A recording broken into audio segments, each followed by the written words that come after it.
So what would be the form of life that would lead us to the kind of fulfillment, to the kind of thriving that Aristotle is looking for? What form of life?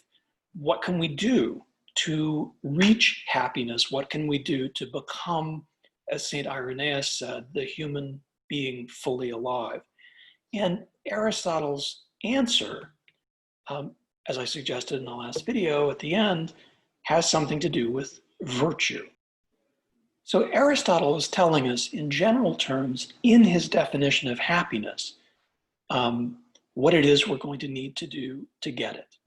So happiness, he says, is an activity of the soul in harmony with complete virtue in a complete life.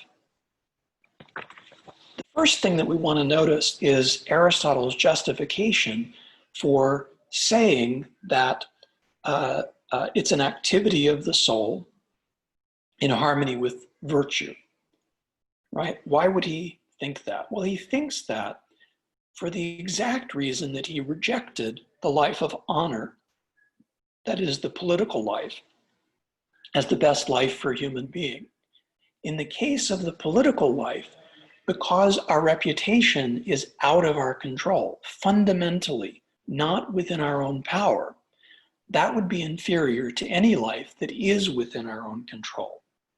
And of course, it is within our own control to do everything we can to be virtuous people. Now, we haven't used the word virtue much in the course so far. We'll have to pay attention to exactly what it is that Aristotle means by virtue and virtuous. But Aristotle has concluded that a life of virtuous activity is the best way of becoming happy because that's within our control. He says activity here, it's active, it's not passive. Happiness for Aristotle is a doing. It's not something that we passively experience. Happiness is not exactly a feeling for Aristotle, but a state of life. It's going to be pleasurable, but happiness doesn't consist primarily in pleasure. Aristotle wants to take a nuanced view of this because, of course, it wouldn't make any sense, and Aristotle acknowledges this, to say that someone is happy who doesn't have any pleasure in their lives. But it's going to turn out to be a complicated story about how pleasure is best integrated into a thriving human life. We'll get to that. Aristotle's answer is much more nuanced than Mill. Aristotle's theory is probably the most powerful system we'll study because it has something to say and something quite sophisticated to say about the widest range of human experiences. Aristotle says happiness is an activity of the soul. Interesting. Happiness is of the soul, not of the body? No, not exactly. Aristotle thought that the soul and the body were one being, where the soul is the form and the guide of the body. And most of what he means by the soul is reason. So we'll have to pay close attention to exactly how reason functions in ethics for Aristotle. And although Kant, of course, places a heavy emphasis on reason and rationality, the way Aristotle will spell out how reason should function in the case of ethics is altogether different from the way that Kant describes it. So why does Aristotle say complete virtue, an activity of the soul in harmony with complete virtue? It's because the truly virtuous person, the truly happy person, is going to have a combination of all the different virtues, or at least a combination of many of the virtues that are added together in some sort of coherent, harmonious existence. Okay, so as opposed to what? Well, a happy person is not going to be someone who's good in one way, let's say a generous person, but someone who cannot control their anger, right? So that combination where you've got someone who's virtuous in certain ways and vicious in other ways, that's not going to be a completely happy person. In fact, that's going to be a very conflicted person. So why in a complete life?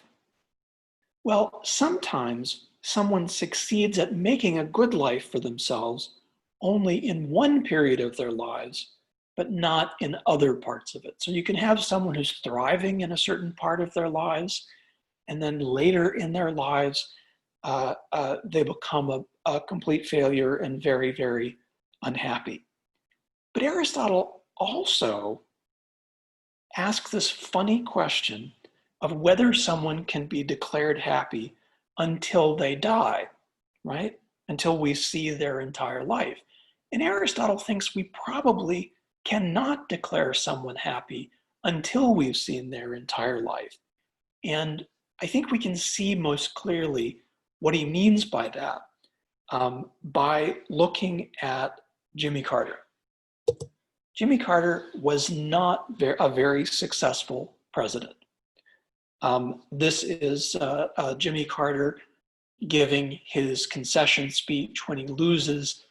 He doesn't get a second term as president because he loses to Ronald Reagan. And so you can see the look on his face, and he probably has more sadness and depression and a sense of failure than even he's showing on his face. He was not a very successful president. He doesn't go down in history as a very effective president, although he was probably, in my view, the most ethical president of my lifetime. However, he has been hugely, monumentally influential and successful as an ex-president, right? So look sometime at his work with his wife, Rosalind, in the Carter Center. He's been very active in eliminating diseases, especially in Africa. He's also been very active in promoting peace, active in conflict resolution in various parts of the world. He's also taught political science courses at Emory University, where I got my PhD. So this building on the left is the philosophy building, which also houses political science. And on days when former President Carter was teaching, we would see Secret Service officers around the building's hallways and stairwells to protect him. My point is, if we looked at Jimmy Carter's presidency, we probably wouldn't say he had a very happy life. He left the White House. Some people would say he left the White House a failure. But his life as a whole has probably been very happy. He's very much of a thriving person who is fully alive and has lived a wonderful life. Aristotle also gets interested in another point that may seem very strange to us, and that is whether someone's happiness can be affected even after they die. And he doesn't believe in an afterlife, so he's not thinking about someone sitting up in heaven looking down. It's hard for us to even understand the question, but think of it in this way. Some of our life projects extend beyond our deaths. So I, for instance, hope to have a positive influence over my students. And I certainly hope all of you outlive me. It would make me happy to think that I've had a good influence on future generations. That, I think, is why Aristotle wonders about this question. And this fact tells us something very important about what he means by happiness. It's definitely not momentary feelings. If I'm happy after I die, I'm not feeling anything, right? But happiness for Aristotle is about the overall shape and success of someone's life mission. So again, Aristotle's definition of happiness is an activity of the soul in harmony with complete virtue in a complete life. So we really want to understand what Aristotle means by happiness.